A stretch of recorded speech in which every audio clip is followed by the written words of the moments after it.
Dear students, I am Samanthan, working as a physics faculty in target English medium school.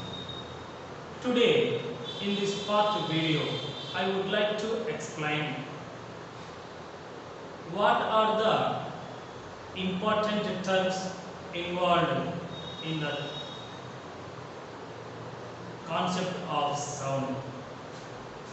So, the terms related about the sound mainly, that is our concept.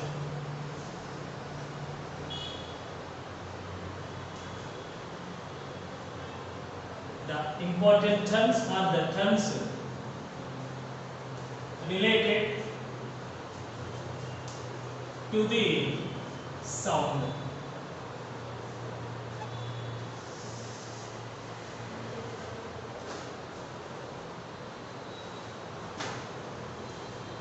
So generally, mainly 5 terms are very important. About the which concept, sound concept. That are, first one is frequency. It is represented by F or N or nu. Second one is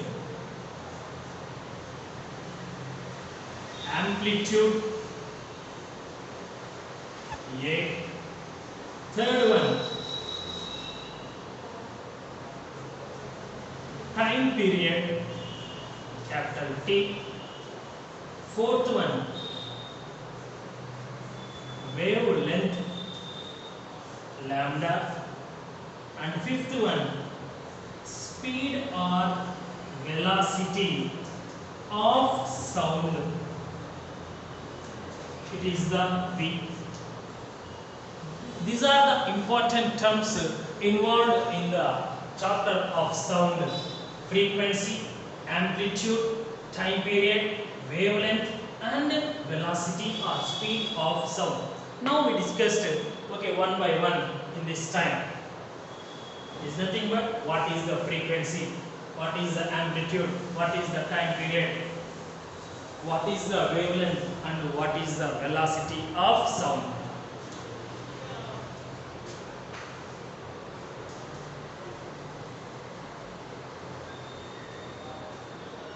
Frequency, F or N or nu.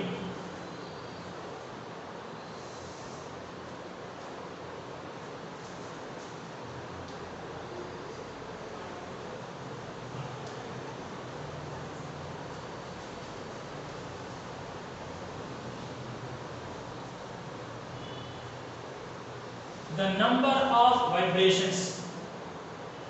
The number of vibrations made by a vibrating object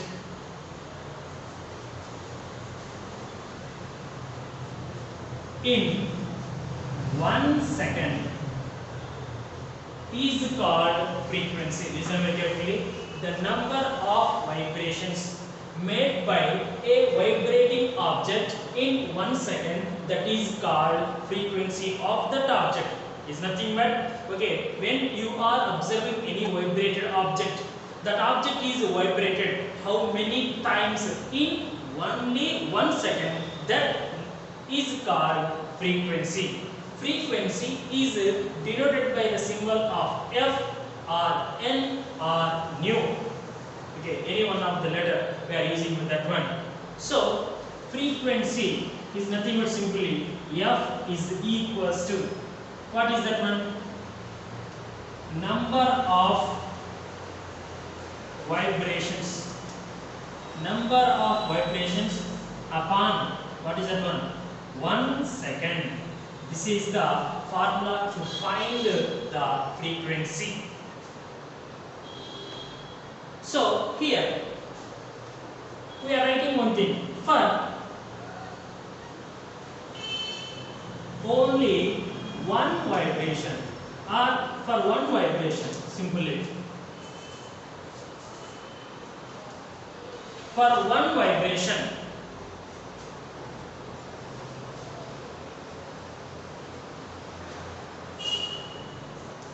what is the time period? Listen very carefully. So, for once, how many vibrations made by the body in 1 second? That is called, what is that one? Frequency. But here, for one vibration, okay, how much time is required?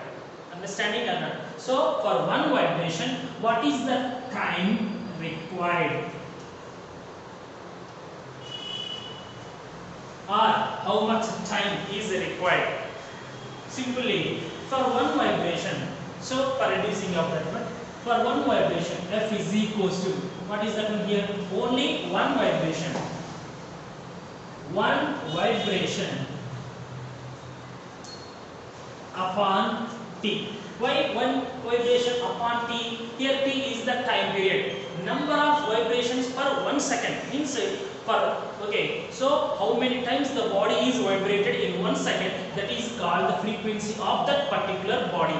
But only for one vibration means how much time you don't know. That's why instead of the 1 second means for one vibration less than the 1 second also is there. Due to that, we don't know what is the particular time for one vibration. Is nothing but when you are observing the vibrating body for only one vibration, how much time it is taken. That is called, okay, that for that type of waves, F is equals to one vibration upon T. That's why from that we can write F is equals to 1 upon T. So this is the relation between frequency and time. This is the relation between frequency and time period. So once again listen. Frequency is nothing but the number of vibrations made by a vibrating object in 1 second, that is called frequency. F is equals to number of vibrations upon 1 second. For only one vibration, F is equals to one vibration upon T, because of we don't know what is the time taken by the object to complete only one vibration. You know that one vibration means what is nothing but, okay, so means from the main position, okay, the body will be start the vibration. For example, like this is in oscillatory concept, we can say that it is a simple pendulum, we know that, okay. To understanding the vibrating like this in a way of oscillatory motion, it is the main position. Now this spherical object you pull to one side. For example, this is the left side, it is the right side. Now it will be pulled to, okay, left side at one particular position, that is the A. Now here you can release the spherical ball from your hand. Then what will be happen? It is goes to like another side, means right hand side. It is the B position, and again comes to the A. That is one oscillation or one vibration. So it's nothing but a body will be where it will be started. Again come back to the same position. Okay, that is the one vibration. That's why. So the body will be vibrated how many times in 1 second, or the number of vibrations in 1 second is called frequency. But only for one vibration, how much time we don't know. That's we can consider as a T. Then one vibration means 1, F is equals to 1 upon T. It gives the relation between frequency and time period. It's nothing but, so frequency is always inversely proportional to the time period. If time is increases, frequency will be decreases. If the time period is less, number of frequencies are more. That is laterally, I will explain with the help of some experiment.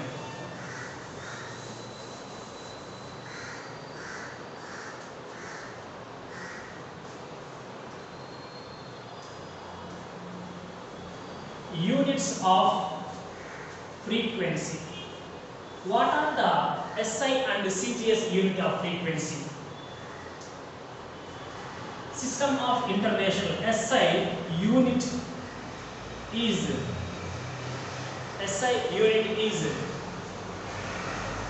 so what is that one? Number of vibrations per 1 second. So vibrations per second, is it correct or not? That's right. Vibrations per second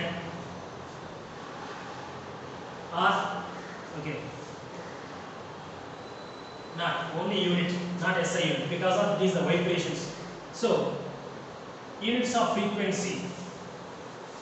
Units of frequency is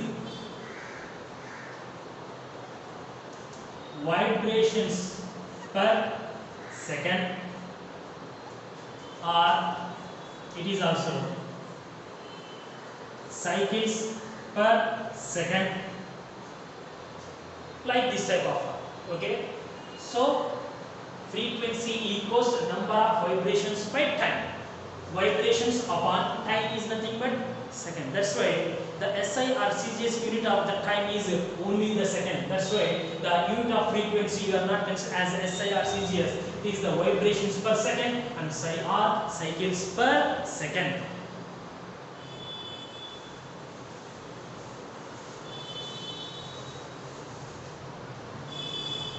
Next, second one is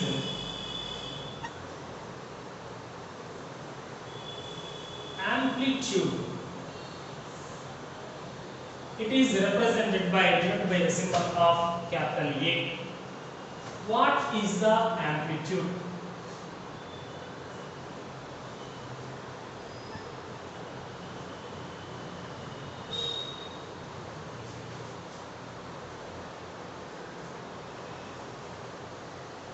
The maximum displacement of a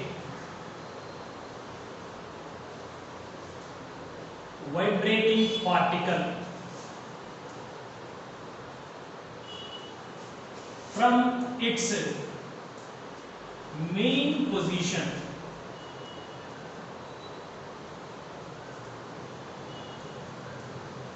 listen very carefully. The maximum displacement of a vibrating particle from its main position is called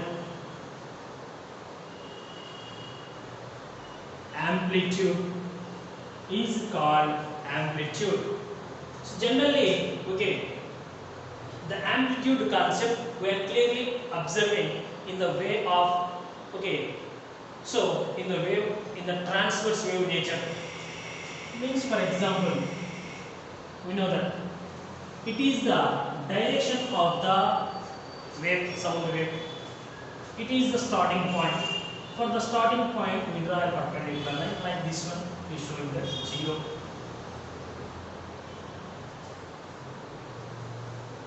Like this. So it is a which type of wave? It is a transverse wave. I says that the position of a vibrating particle parallel to the direction of propagation of wave, that wave we are called longitudinal wave. Sound is travel through the air in the form of that one only. But light is a transverse wave when it is passing through the air. So transverse wave means the position of a vibrating particle is perpendicular to the direction of the wave. So here we are observing that one particle is here, one particle is here, one particle is here, like this one. Now you can check that. So this position is perpendicular to the direction of the propagation of the wave, either in the uppermost or in the lower position also.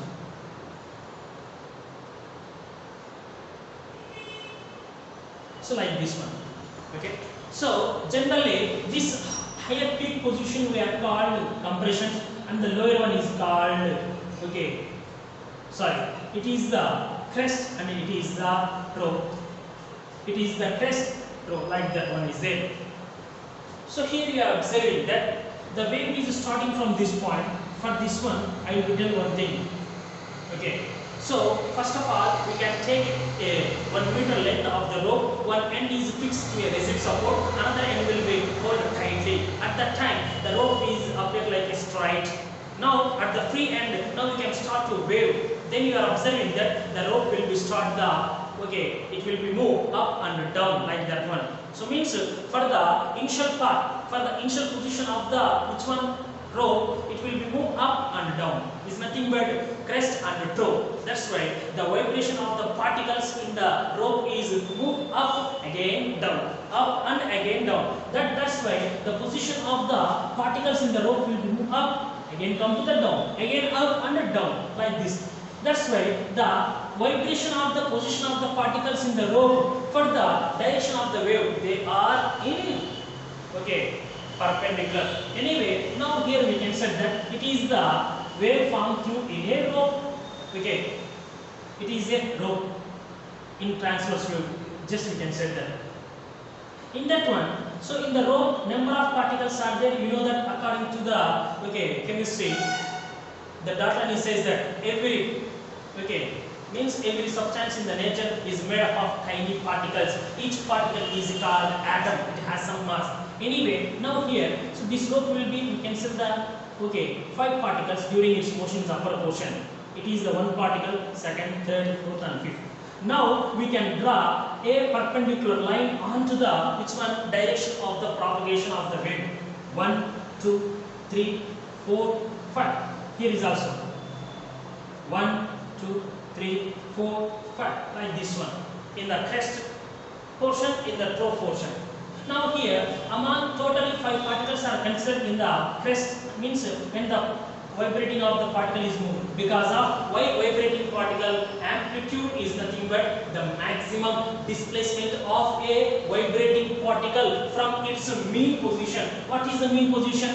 Direction of the propagation of the wave line we consider as a mean, because of initially the rope is in mean straight line path. But during the vibration, particles move up and down. That's why here one particle means displacement means the shortest distance from initial to final. What is the final actually here? Mean position. That's why from the position to we draw this one. Among this file, in which position of the particle we will be having the maximum displacement? This one. That's why this is the amplitude. Here is also which is the maximum displacement from the mean position? This one. That's why this is called amplitude. So the maximum displacement from the mean position, here totally 5 particles. We can say that among the 5 particles, the particle 3 has showing the maximum displacement. Here is also. That's why, so which is the maximum displacement from the mean position? That is called, what is that one? Amplitude. So it is depend upon the, what is that one? Wavelength also. If for example certain cases, so actually wavelength is less. So if the wavelength is less, so the amplitude is very high is there. So later I will explain about that relation. First in this one. So amplitude is denoted by the symbol of which one? Capital A. So amplitude is nothing but, once again, the maximum displacement. That's why units of amplitude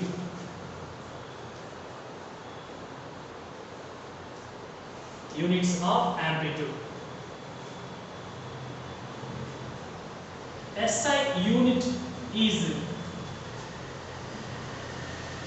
meter, CGS unit is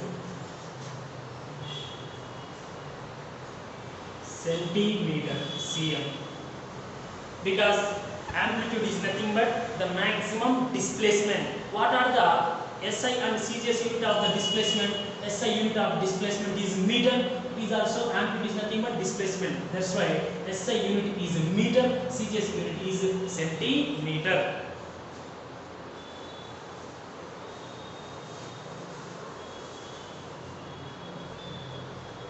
Next, third one, time period.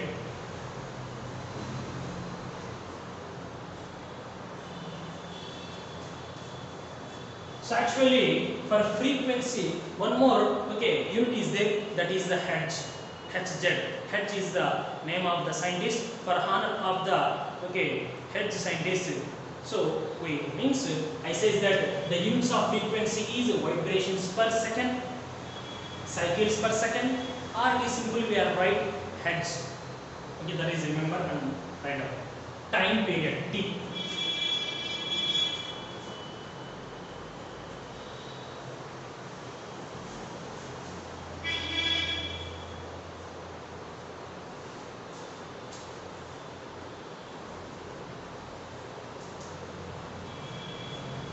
The time taken by a vibrating particle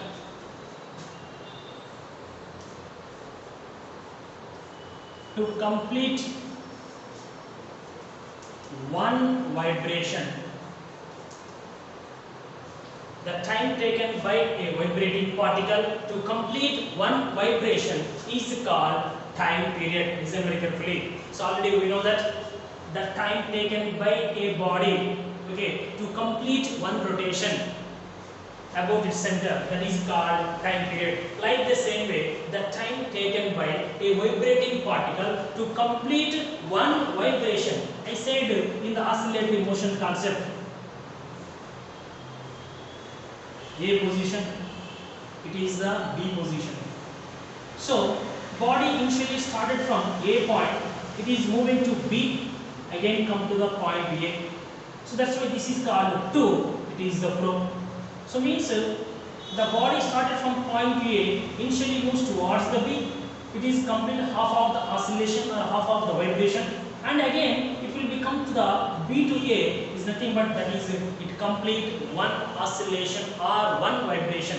That's why, so A to B, again B to A, that is the one vibration. So during the, it will be started from A, goes to the B, again come to the A. For this covering of the distance, how much time will be taken? Okay, that is the, what is that one? Time period.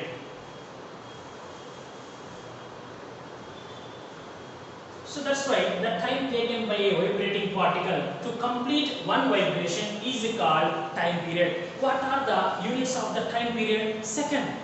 Okay, we know that. Units is, okay, second S in any system, that is SI or CGS. And here, okay, the relation between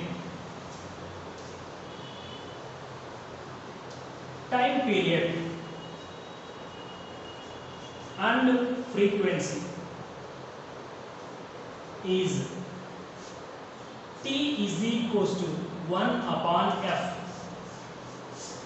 because of, we know that F is equals to, what is that one? 1 by T. That's why T equals to 1 by F. Here T is the time period, F is the frequency. That's why the relation between time period and frequency is T equals 1 upon F. The relation between frequency and time period is F equals to 1 upon T.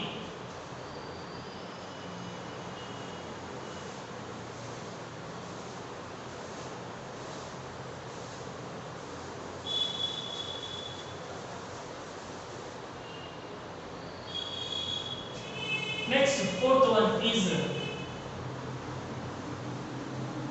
wavelength. Lambda, it is represented by the symbol of lambda. So this one,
compression, rarefaction, compression, rarefaction.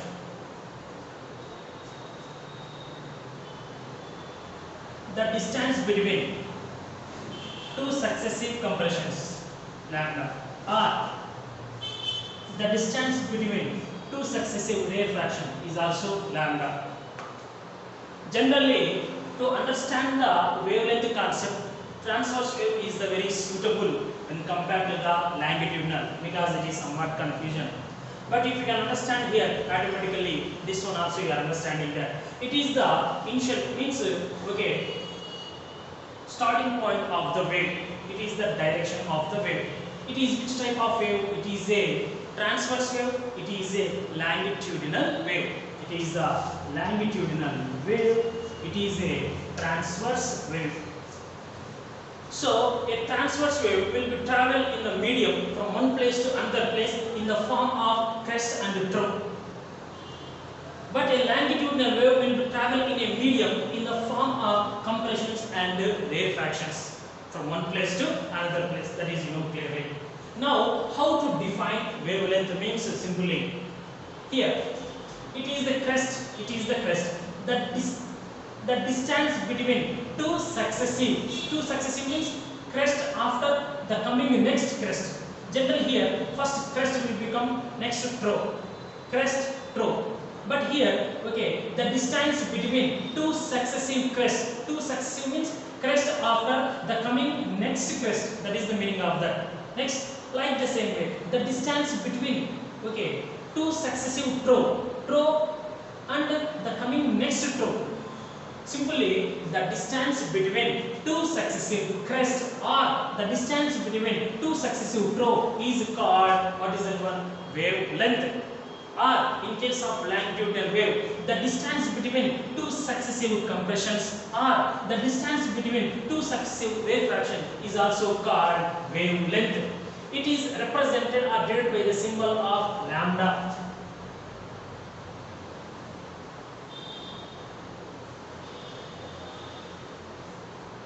Lambda, it is in Greek. Okay, wavelength. The symbol wavelength is represented by the symbol of lambda. Means it's nothing but you can write the y in the reverse mode. So simply, the distance between two successive crests or two successive trough is called wavelength. Or in another mode, the distance between two successive compressions or two successive rarefaction is also called wavelength. What are the units? Units of wavelength.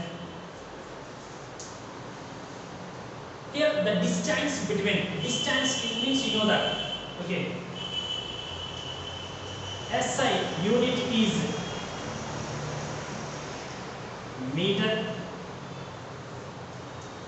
CGS unit is centimeter. But generally, meter or centimeter are the higher units when you are measured the wavelength of the light or wavelength of the sound, like that one.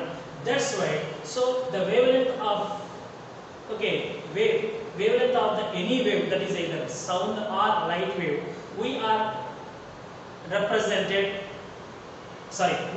expressed in another modes of the units rather than meter and centimeter.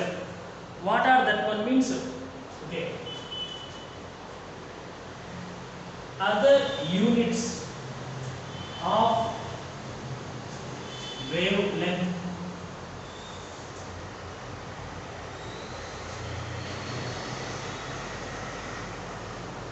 Angstrom. 1 angstrom is equals to 10 power minus 10 meter, or second one, nanometer, nm. 1 nanometer is equals to 10 power minus 9 meter. Okay, third one, micrometer, mu m. 1 micrometer is equals to 10 power minus 6 meters.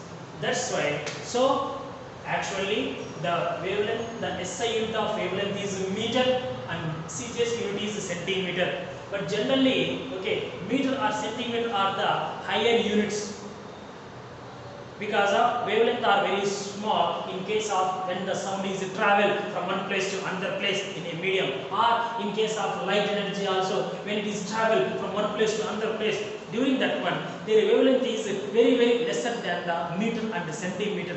That's why they are expressed with other units rather than meter and centimeter, that is angstrom, nanometer, micrometer, mostly angstrom and nanometer. Okay, 1 angstrom is equals to 10 power minus 10 meter, 1 nanometer is equals to 10 power minus 9 meter, and 1 micrometer is equals to 10 power minus 6 meters.